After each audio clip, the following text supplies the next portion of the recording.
watch out for that kid.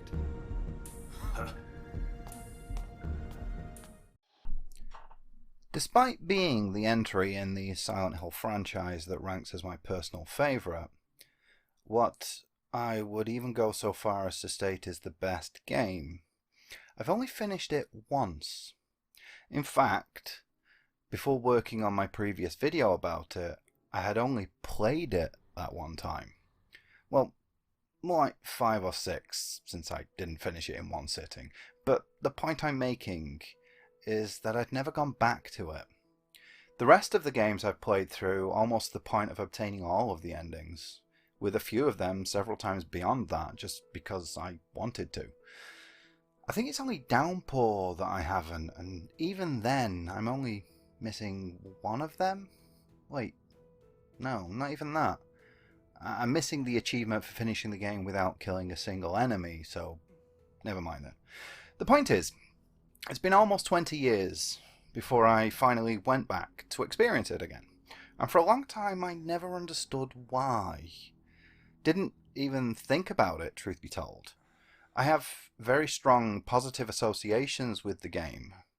Many of the key moments stuck with me vividly, but I never even thought about a second playthrough.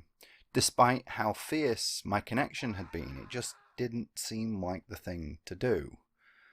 Or should I say, because of it. It just took me a long time to realise that, and the writing of my previous script to fully come to appreciate the significance.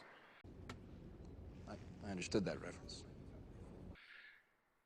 In medical terms, taken directly from the DSM-5 and the British NHS, agoraphobia is a fear of being in situations where escape might be difficult or that help wouldn't be available if things go wrong.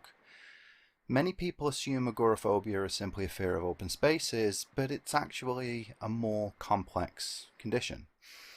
That's actually a fairly decent basic introduction to the principle of the condition, but it lacks a lot of context and, sadly, the rest of the diagnostic criteria goes a long way to making it more difficult to understand.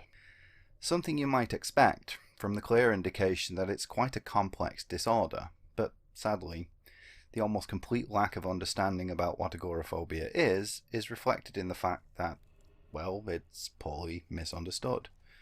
So the further literature is quite literally just throwing shit at a wall and seeing what sticks.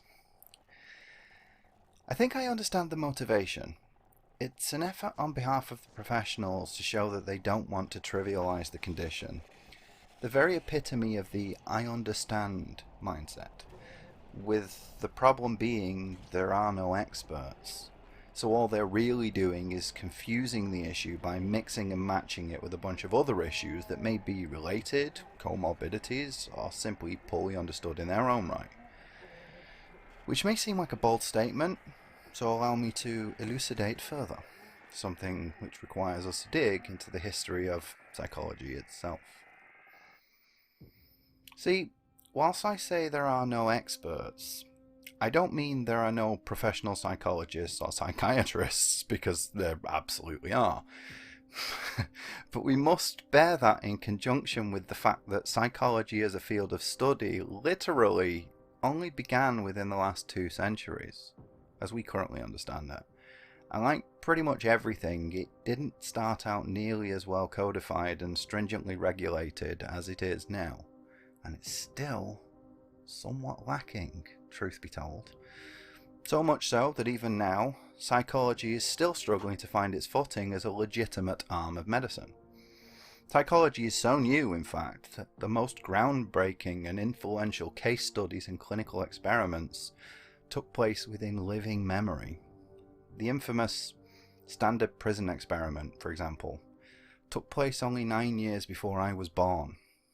And going a little lateral, when I was a child, I suffered a severe injury to my wrist, requiring several stitches, during which time I was given no painkillers at all. Not just anesthesia. I wasn't even allowed to take fucking paracetamol, because it was believed that, I shit you not, babies didn't feel pain. Like, at all. And though it was far more obvious that a 5-year-old such as myself clearly did, I bloody well told them repeatedly. Yeah. Anyway,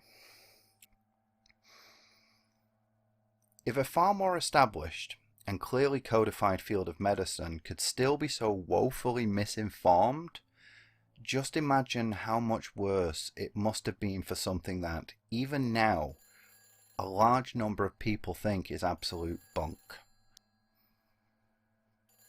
A perception that isn't helped by the sheer volume of absolute nonsense which still persists within the professionals of the profession. Autists don't feel emotions, after all. Everyone knows that.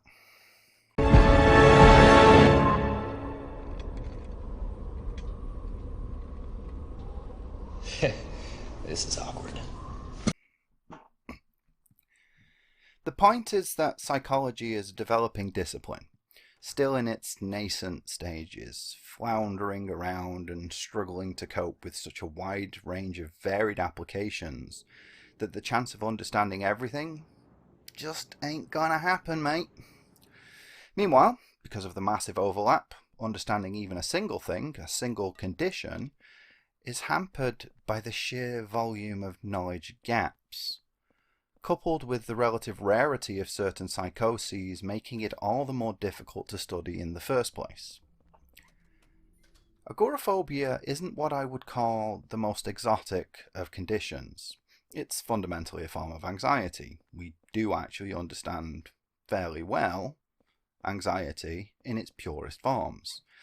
It's the nitty-gritty where it rapidly begins to show all its unique nuance.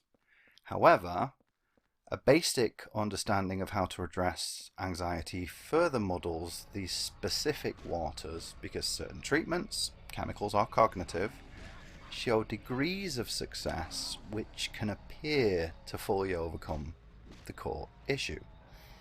And hey, if it ain't broke, don't fix it, right? There's an analogy I like to make. There are medications that have shown very clear, well-documented positive outcomes for those suffering from agoraphobia. I'm not going to name any specifically because I don't want anyone to think I'm throwing shade, but anyway, giving someone a drug that allows them to manage their anxiety, reducing it enough that they can more or less function at an apparently typical level in their day-to-day, it's like giving someone morphine to dull the pain of a brain tumour. Sure, you'll be tripping balls and not feel the intense headaches or whatever it is that a brain tumour does, unless you're me. I once had a bout of intense pain in my upper right abdomen that they gave me morphine for, and all it did was dry out my throat and make me feel a bit queasy, which sucked balls, because I was already vomiting before then. Drugs just don't seem to work on me. Anyway, it'll remove the pain, but it doesn't address the underlying conditions. It treats the symptom, not the disease, if you will. That's what anti-anxiety pills, mood stabilizers, actually do. To deal with the problem, you're probably going to need therapy of some kind. Talking therapy, CBT, cognitive behavior therapy, perhaps. The evidence on that is extremely compelling, but that's exactly my point. That only started being really developed and explored in the 1960s, and is still not what you would call widespread, though it is very common and readily available in the developed world, the West, whatever you want to call it. In the UK, where I live, is widely available. It's just not a first choice, and maybe shouldn't be. I don't know. I'm not a psychologist. By the way, you can check all of this for yourself, because I won't be listing sources. I'm just lazy like that. Strike me down with all of your hatred, and your journey towards the dark side will be complete. So if I'm not a professional psychologist, why on earth do I think I know better?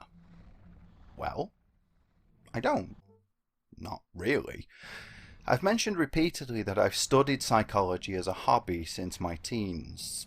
Not as commonly or as in-depth these days, but I do still keep up with it to an extent.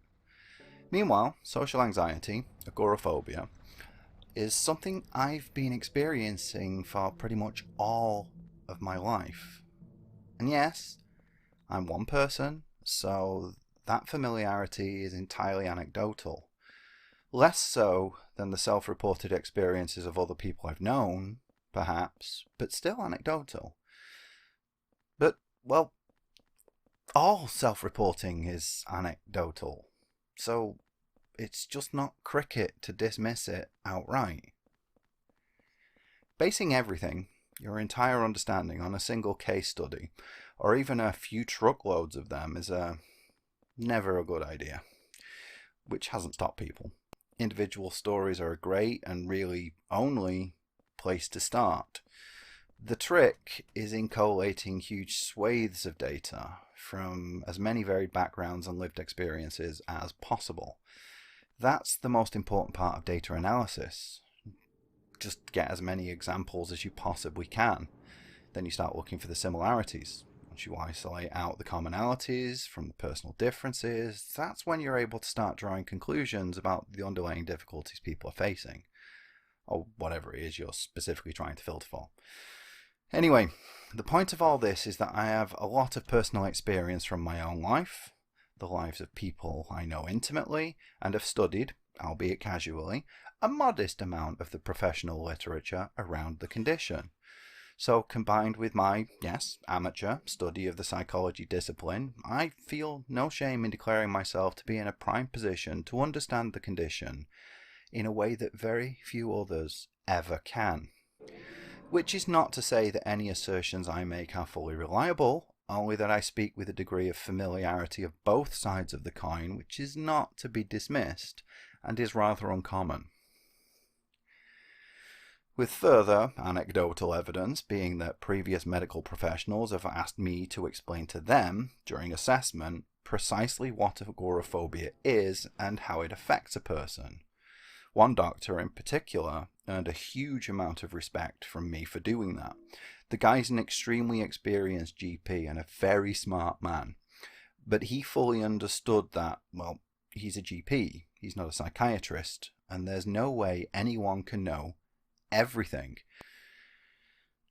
Hell, it's not even remotely realistic to expect one person to know even a single field of study with infallible accuracy.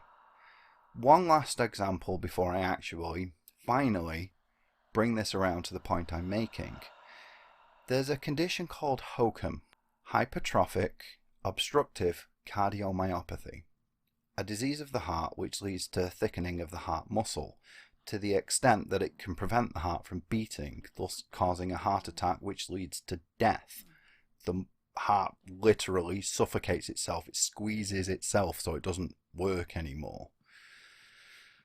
It's a condition that runs in my family, father's side. It's directly killed at least one relative and had my father undergo open heart surgery in the mid-80s, which meant it was something our family doctor needed to know about. This led to both he and his son becoming extremely familiar with the condition. His son also became a doctor and took over the surgery, just to clarify. To the extent that, for a time, they were at least as well versed as specialised cardiologists, because it was essential to their ability to care for several members of their surgery. Well, sorry. We thought you were dead. I was. I'm better now. I suppose it's time we actually talked about the game, eh? And why it's been so difficult for me to go back to. Agoraphobia, obviously. I wouldn't have spent so long talking about it otherwise. This is my second video on the subject after all, but it took me quite some time to realise just how well it portrays the condition. I've had another look and it still seems that only one other person has even noticed, beyond Henry himself being a bit reserved, which still surprises me. It's not exactly right there in your face, and I'm still quite certain it wasn't intentional, but dear gods, the more I think about it, and that's the problem. I have been thinking about it. Even long before I started working on these videos. Even before I fully understood what agoraphobia is, it just sort of seeped in, taking up headspace and germinating. It was around the time Silent Hill 4 released that I was starting to come to terms with my condition. I'd known there was something affecting me for a long time, but it still took me a few years longer to quantify it, possibly even because of playing the game in part. And I want to point out it was my own efforts, my own understanding that brought me to the final realization.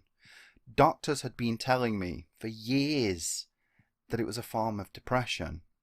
I had to tell them it wasn't. Repeatedly, before they finally listened. When I was younger, like really young, I knew someone who had been housebound for decades, like literal decades. She had not set foot outside of her home at all for many, many years. However, she would open her kitchen window and ask local kids to go and buy shopping for her. Which is something that kind of runs roughshod over a lot of the ideas people have about what agoraphobia is.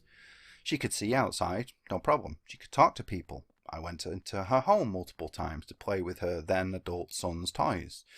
But she was absolutely still very much agoraphobic.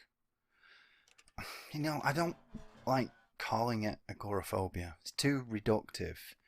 It's much more accurate to just call it what it is. Anxiety. Social anxiety perhaps, but still anxiety. A bit like autism.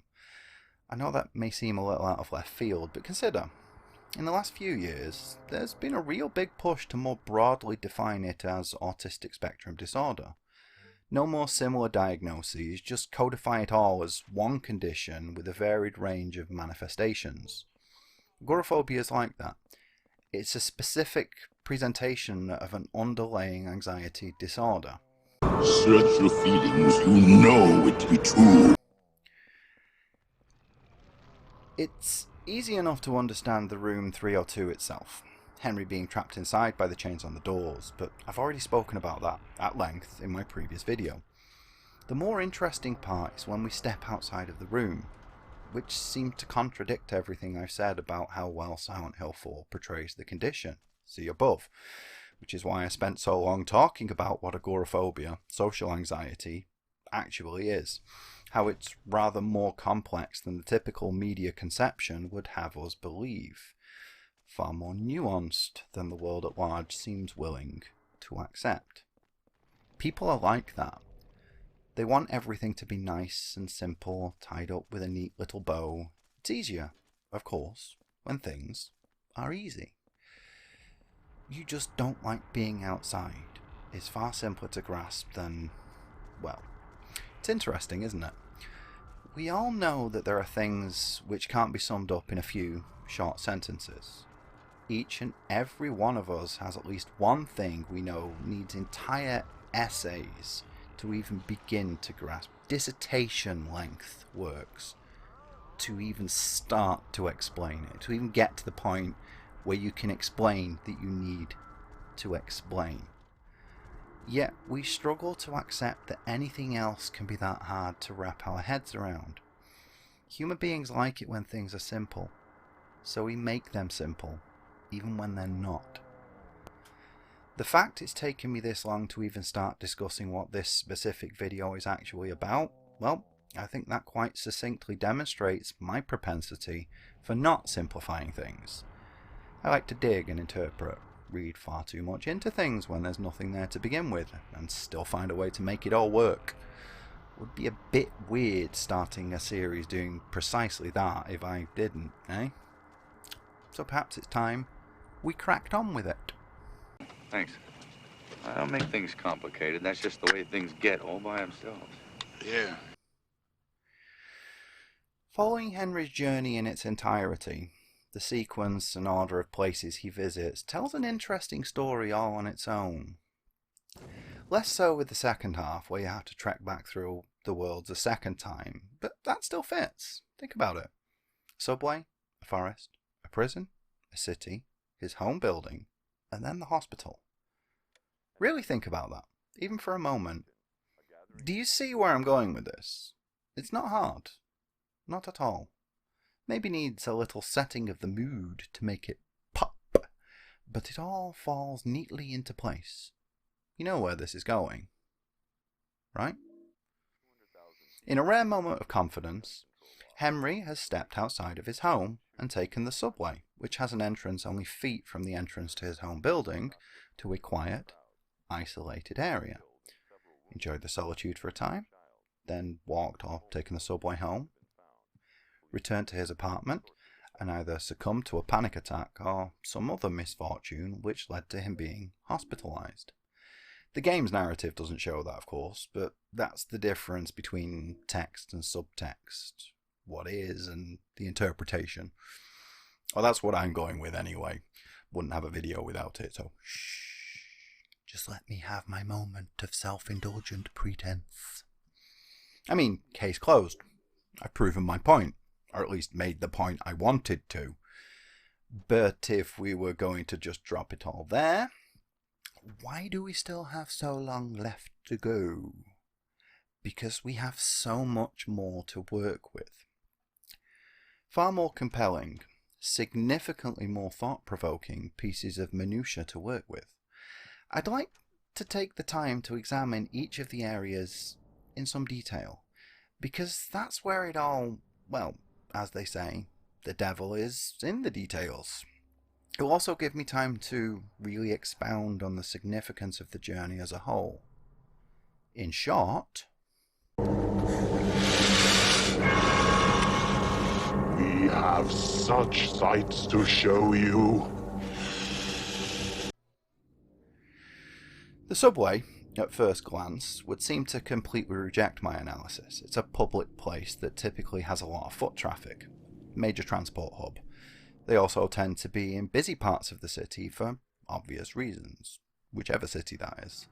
Though, as previously stated, this specific station is in fact visible from Henry's window, so that part, at least, is easy to dismiss. The hustle and bustle? Not so much. Usually. Except the game itself easily does all the heavy lifting with its introduction to the area, or world as the game calls them. Hell, it can even be argued that it does a great job of demonstrating the internal trauma of getting to each world with how we first see them. In each and every case, Henry sort of wakes up already at his destination. No travel time, a little confused and disoriented, much like one would be after coming down from an intense bout of anxiety, if not a full-blown anxiety attack. The subway world in particular presents this especially prominently, as we first see Henry sitting on the escalator in a slumped forward position. I can't say as I've ever gotten so overwhelmed that I sat on some moving stairs, but I have most certainly been there. Once I'm alone, somewhere I can take a moment to gather my thoughts, I've crumpled like that, desperate to capitalize on even the most transient sense of calm. Just sit down and take a moment, catch your breath. Not pleasant. It's like even those few short moments, a couple minutes, 5 at most, that it took to exit the apartment building, exit his apartment, and make it to the subway proper were exhausting. A supreme effort of will to confront the possibility of human contact, to step out of the fragile safety of his home long enough to make it to his chosen form of transportation. A train being significant itself, because apart from during the busiest times, it's far easier to find an empty car since there are multiple than it is with a bus that is, well, a single vehicle. Although there are some in the UK that well, used to be anyway. When I was a kid, they'd have like 2 carriages. It's moving on. Of course, within the conceit of Silent Hill 4's narrative and gameplay, he actually exits through a hole in the wall of his bathroom. Until later in the game. But subtext, remember? So let this be your confirmation that I won't be touching on that again. We're looking at this more as what a real person in the real analog world we inhabit would have to do for any form of travel. Be that their own locomotion, bus, taxi, crack or donkey or whatever the sniff. You'll either be on board for that, or you can tell me I'm reading too much into it, or both. Whichever works for you, knock yourself out. Before we put a pin in this, let it also be known that I won't be commenting on the plot beats. More specifically, I won't be discussing any of the interactions Henry has with the different characters he meets in each of the world, though not because they clearly overturn my claims about the significance of the locations he visits. Well, maybe a little bit. But no, it's actually because I'll be coming back to them in a third video at some future date. Oh yes, I have a lot more to say. Because, yeah, despite how long I've already gone on about this, how much we still have to examine today, still a hell of a lot more I have to say about this.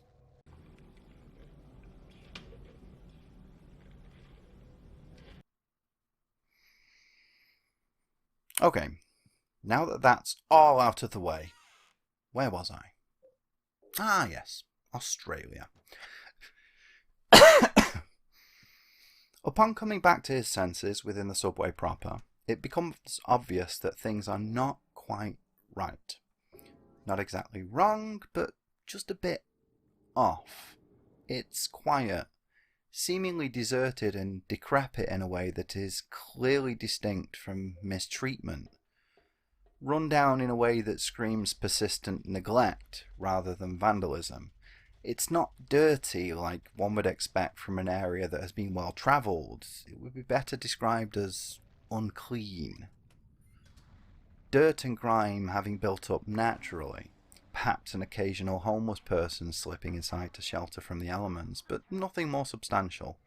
I think we've all spent time in transport hubs like that. Still in use, but rarely used, you know what I mean? As he progresses further in, he does come across a series of bizarre dogs and floating ghosts. The dogs seem to not fit with my theme, so we're going to ignore them. Or not. In a symbolic sense, even within the game, they're not really dogs. Monsters in Silent Hill are never exactly what they're supposed to be they humanoid or aminal. So, put into the context of a person who's already anxious, possibly having experienced some form of heightened panic, they, like the ghosts, take on a more figurative presence. They are animals, probably, but the specifics of what they are, morphologically, which species they are, it doesn't really matter. They're just there, and they're intimidating by their very presence. Maybe they really are dogs, strays that have persisted in the area because no one has taken the time to clear them out. Maybe they're rats, it doesn't particularly matter. They are there, they are unnerving, and Henry doesn't want to get too close. Maybe he really is hounded, by them. Maybe he really does kick one, or more of them, to make them go away, or kicks at them. Maybe they're purely generated within his mind as a way to explain the odd, empty sounds of the echoing concrete floors and walls.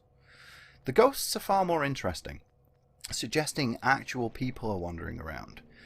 Perhaps the above posited homeless people, sleeping in the quieter, more dimly lit areas. Perhaps they're other commuters just going about their business, some of them even attempting to make small talk to pass the time, or out of their own feelings of loneliness.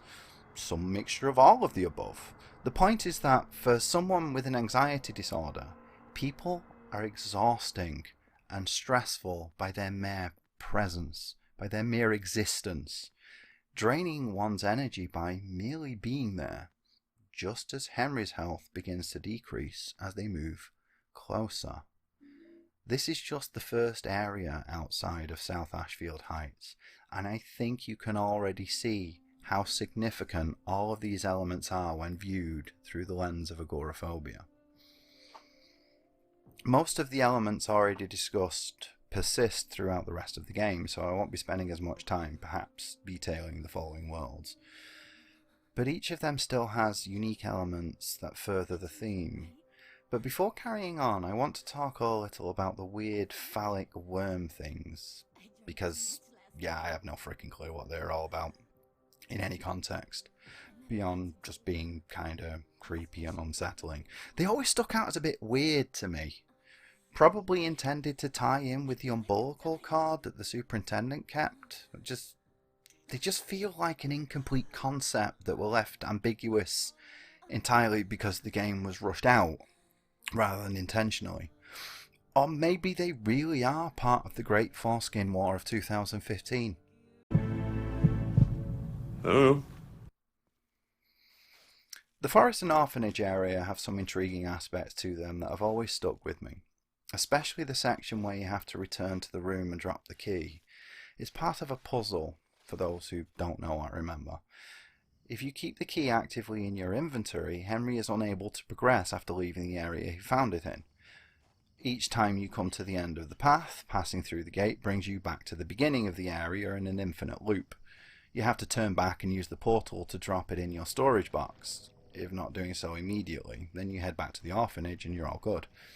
It's this idea of an endless loop that I want to focus on though, because it's coupled with odd audio and a thick vision-obscuring mist or fog. It's cloying, encroaching, oppressively close. It feels wet. Just looking at it, you can feel how damp it must feel, possibly carrying a scent of peat moss with it. Not quite dirty, but a smell that feels unclean. Funny that, eh? Bit of a running theme going there. That's something that will remain present throughout pretty much the entire game, actually. Everything is just a little too run down, as though from neglect. Something common with people who are largely housebound is nighttime wandering. It's extremely rare for someone to retreat entirely into their home and never leave. It happens, but far more commonly, like myself, you'll find yourself venturing out after dark, often extremely late at night, if not early the following morning, when the streets are mostly, if not entirely, empty. Because you still want to get fresh air and see some different scenery, if only for a little while. But the lack of activity makes everything feel very samey. Even if the buildings and streets are objectively, physically different places, it still seems like the same place. It's all part of the same thing. Air can also feel persistently heavier or thicker without the sun to warm it. It doesn't move as much. Though I personally always find that time of day to be quite refreshing physically, it still results in a sensation of pointlessness. Far from easing the symptoms of isolation and being caged up, it drives it home all the more keenly. Because though the location has changed, the end result is functionally identical. You're still trapped in your own head, separate from the world, just a wandering spirit or ghost passing through. An observer without any real agency to impact the world around you. This idea of wandering eternally through an endless repeating loop of forest exemplifies this sense of isolation in a way few things can. You're not just alone and lost, you're trapped. You know you will never be able to escape, no matter how hard you push forward, no matter how determined, you still stay right where you are. It's an interesting metaphorical expression of that idea of the only way forward being to turn back. Like it's tacitly encouraging you to go back and face your mistake, your problems, your fear. Whoa.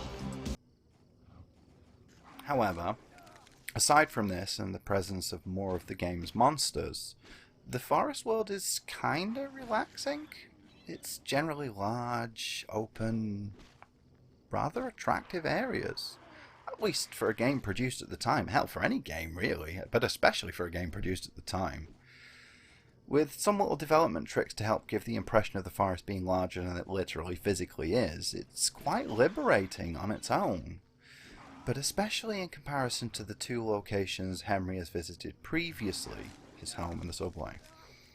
The underlying concerns are still there, but they're all pulled back, at a distance, easier to avoid, with greater opportunity to find moments of solace. It's a great change of pace that allows the player to get more into the groove of the exploratory, puzzle-solving aspects of the larger game. When viewed in this context, it makes the next world hit home all the harder. The water prison is the most overt display of the themes of isolation both within the game's narrative and for my personal analysis. I mean, it's a literal prison. For children, no less. Locked in tiny concrete cells with no way to see the outside world and the constant, literal presence of people looking in and judging everything you do. With the view holes in the walls being small and high enough that the children could never be sure they were even being watched, if at all. But the possibility, the feeling, was ever present. At any moment, someone could be looking in and judging you. The not knowing, the uncertainty, that's the worst part.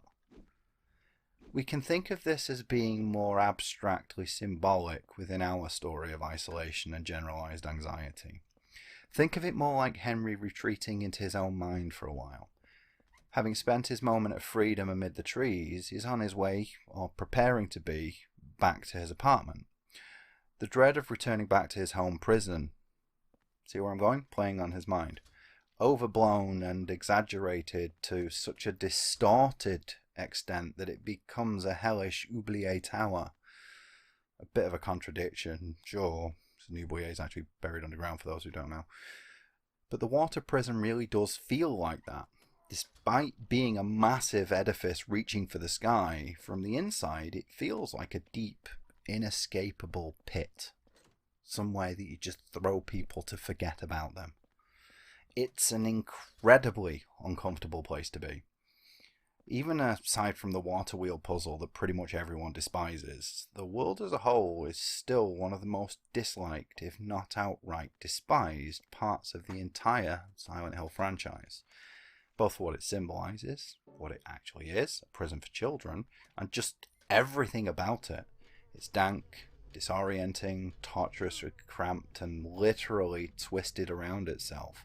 It is an ugly, ugly monstrosity of a place. It also features one of the most distressing monster designs in the franchise, the Twin Victim. The way they look is of no great significance for this video. Realistically, we can consider all of the humanoid characters in the game to just be twisted presentations of people as a whole. But they're such a striking figure that I couldn't press on without mentioning them. Good old Pyramid Head might be the mascot, the standout design for the franchise and the fan base, but the Twin Victim is my absolute favourite, no contest. The way they move, the way they just stare at you, pointing and explicitly judging you without any real way to understand what they're actually thinking. They're just really cool. Me likey. Remember that suggestion I made of Henry ending up in the hospital because of his experiences of leaving his home? We can consider the water prison to be the beginning of that. A building of anxiety as he sets off, or prepares to, for the journey home. Each step weighing him down all the more as he encroaches ever closer to the confinement of his place of refuge. Quite the dichotomy there, huh? Which is exactly what agoraphobia, the housebound aspect of it, really is. It's a breakdown between the reality and the sensation of the world. That's why the home ceases to be a place of comfort. It doesn't keep the world, the people, at bay. It's just a bubble, trapped in the middle of it and surrounded by external pressures. Much like with a real prison, an actual cell, you are left with only your inner monologue. But unlike true incarceration, you are not even afforded the release of manual labour or routine. Not because these things are unavailable, oh no, but because they lack impetus. No external factors are in place to encourage committal. Extrinsic motivation is a hugely undervalued aspect of human behaviour. So when one is sequestered away from them, we are left with only our intrinsic desires. And let me tell you, though you are already well aware, yes you are, remaining self-motivated is an immensely challenging and difficult undertaking. even when we have things outside ourselves reinforcing them, so it slips quickly, spiraling into a genuine sense of malaise, persistent, lingering meh that never really lifts. So let's look at the water prison as Henry's dread resurfacing as his mind begins to come to grips with the reality of what he'll be returning to. Each moment weighing on his psyche heavier, even if subconsciously, that this excursion, the momentary sense of release and comfort, is coming to an end. Has come to an end, if it ever even really began. Each and every step he takes on his way home, no matter how small, is an inexorable drift back to where all his problems began. End and persist in perpetuity. So overwhelmingly prevalent that, for all intents and purposes, the very act of returning is no less a cage than the apartment itself. Right, stop that! Silly! And a bit suspect, I think. I think we all needed that moment of brevity. Might not have fit, but it was needed. Because now we reach the building world, which is extremely disturbing for pretty much everyone. It's such a familiar environment to pretty much all of us, twisted and grotesquely deformed into a nightmare of geometrically broken construction.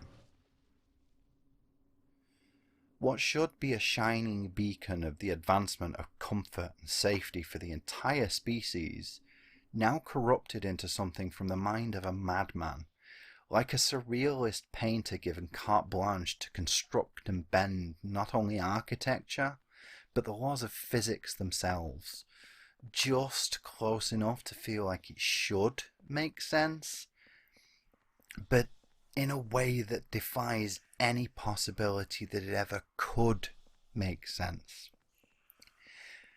Notice how the building world is also a nighttime environment, just like the forest, and like I already indicated about the typical time of day a person with feelings of anxiety is most likely to choose to leave their home, or to be able to leave more accurately.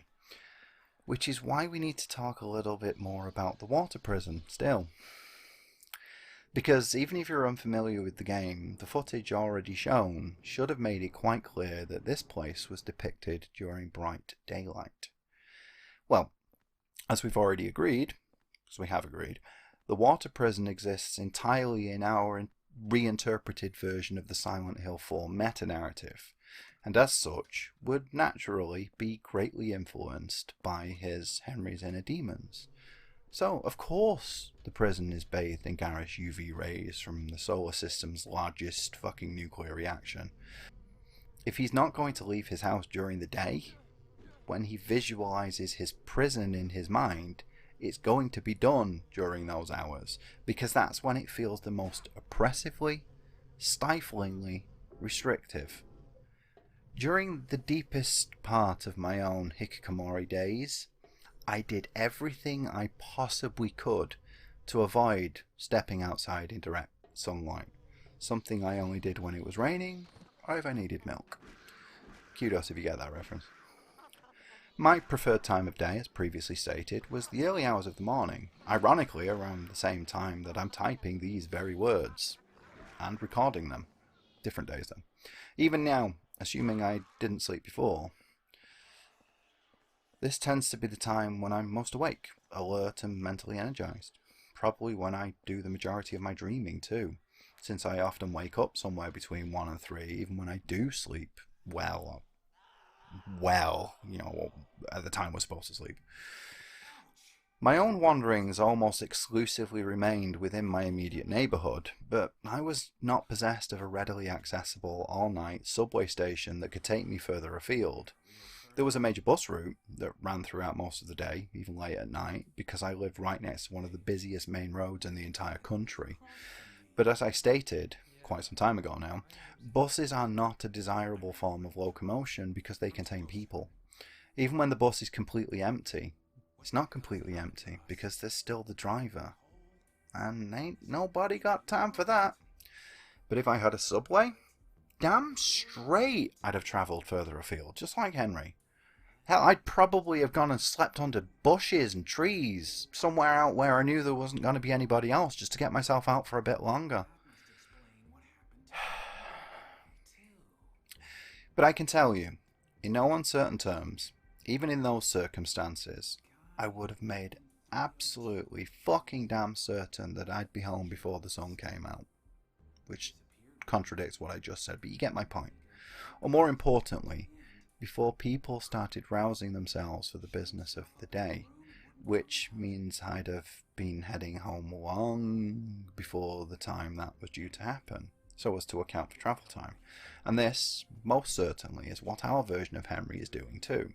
So, of course, the city is still under the blanket of night. He also must have left earlier because he's walking home. Of course he is. Otherwise, he'd have gotten out of the subway right outside his building, and none of the building world would have happened. Maybe he used the subway part of the way there. Perhaps his delusion about the water prison triggered a bout of anxiety so intense he stumbled off at an earlier station, needing to be outside for a little while longer. Get some air so he doesn't feel quite so stifled. I've had that. Perhaps he always intended to walk the entire way, but his anxiety got to him, making his trip through the city all the more distressing. Maybe the subway just doesn't run that far at this time of day or night. Whatever the reason, he's walking through the city now, and it's really baking his noodle.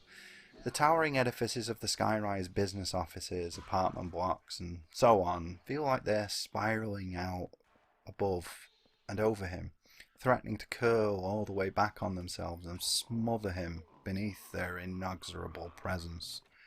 A physical cousin to his internal manifestations of confinement, obviously growing more insistent as he comes closer to home. You can clearly see where I'm going with all of this. By this point in my diatribe, it's abundantly clear. Henry is drifting closer to a breaking point. Something about this trip. Perhaps he had a moment of euphoria and travelled further than usual. Perhaps this was the very first time he was possessed of the mental fortitude to even use the subway.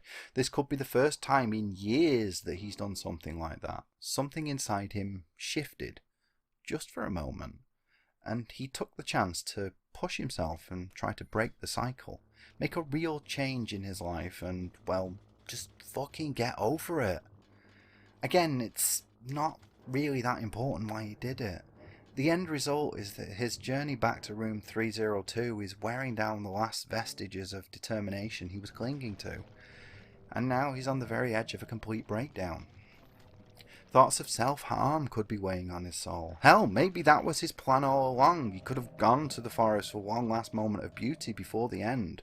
Could even have gone there with plans for that to be his final resting place. Then drew pause for some reason. Again, not important. Right here, right now, in this moment, he's almost home, and he's on the cusp of a final, definitive turning point in his life. Be that an ending, new beginning, or both. Because you know what? No matter how many times I get hit, I always get back up. It just feels really odd having to explain all of this. I'm still baffled that more people haven't drawn similar conclusions, if only in the broad strokes at the very least. I am far from the only asocially inclined person in the world, an archetype that seems particularly common among the gaming world. At this point, it's a full-blown stereotype. The awkward, introverted nerd retreating into the constructive worlds of video games and sci-fi and comics or whatever, fidgeting in the corner at a convention, neglecting their personal hygiene because they have the terminal case of FOMO. Not a particularly, not at all, complimentary stereotype, but well, it does exist for a reason. But more significant is the apparently disproportionate percentage of hardcore gamers that genuinely are introverted. Maybe I'm just that smart, except I'm objectively not. Besides, higher than average intellect is no requirement for picking up on trends, so I don't know. Maybe it is something that more people have noticed, and they just don't talk about it. Maybe I'm a pretentious, self-indulgent swine that likes to dig into things for my own gratification, but that's not exactly unique either. There are people out there making hours-long videos about things that make mine seem like a brisk walk in the park. Brisk walk down to the shop. Whatever. The point is, I think I've made my point several times over. So let's keep going and finish the train of thought anyway, because we still have a few more stops on our way to the climax. We're almost home. Yet, instead of lightening the mood, things are now worse than ever. I find it especially telling that the exploration of South Ashfield Heights itself, the apartment world, is where everything is at its most twisted throughout the entire game. One would expect things to grow calmer as Henry nears his place of refuge, but that ignores everything I've been saying up to this point. And the game itself, actually. The apartment isn't his safe place, it's his tomb. A prison of the flesh, forged by his own mind, with the building it resides in being the metaphorical gateway to hell, if you will. Let's be dramatic. It's the final gauntlet of his psyche, concurrently welcoming and comforting, but cloistered and oppressive. Being away from the weight of the world at large is a good feeling. Being trapped and unable to experience the beauty it contains, not so much. And I know I've been repeating a lot of the same talking points, rewording and restating them in slightly different ways, and that is precisely the point. That in itself is a furtherance of the very idea I've set out to convey. It doesn't go away. It doesn't stop. It never ends. When spiraling down into anxiety, you become so wrapped up in the feeling that it's ever present. The anxiety itself is what causes you to be anxious. You've probably heard that before, and it is absolutely depressingly true. The leading cause of an anxiety attack is being anxious that you might have a fucking anxiety attack. You know it's coming. It always does. It's going to happen at some point, no matter how hard you try to resist, push past and get it done. The effort expended to overcome something that hasn't even happened yet, it wears you down, inevitably opening you up to the lack of control, the complete destruction of your will that leads to a break. And each time it happens, it lingers in the back of the mind and makes fighting back all the more difficult. But what can you do? Just give in? How's that going to help? But you can't just let it happen, because that drags it out. Resigning yourself to your fate is oddly liberating and sadly doesn't last. I wonder why it's taken me so long to write this damned script. It's a complete mystery. Henry clinging to his prison as a place of refuge is depressingly relatable. It comforts him, despite its oppressive atmosphere, as evidenced by his health restoring when he returns home during his adventures. Also, the fact he is even able to go back there, that still fits with our headcanon, you know, when he returns home in the game, like through the hole in the wall. Much like the water prison earlier, we can think of this as his mind wandering back, you know, fleeing back home, imagining himself being at home when things grow too stressful.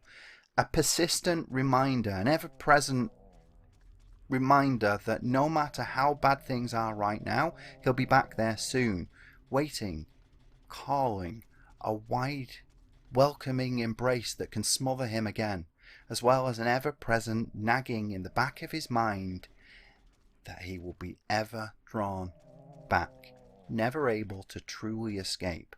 No matter how hard he tries, no matter how much he may resist, he will always find his way back there. Trapped within, even when physically without.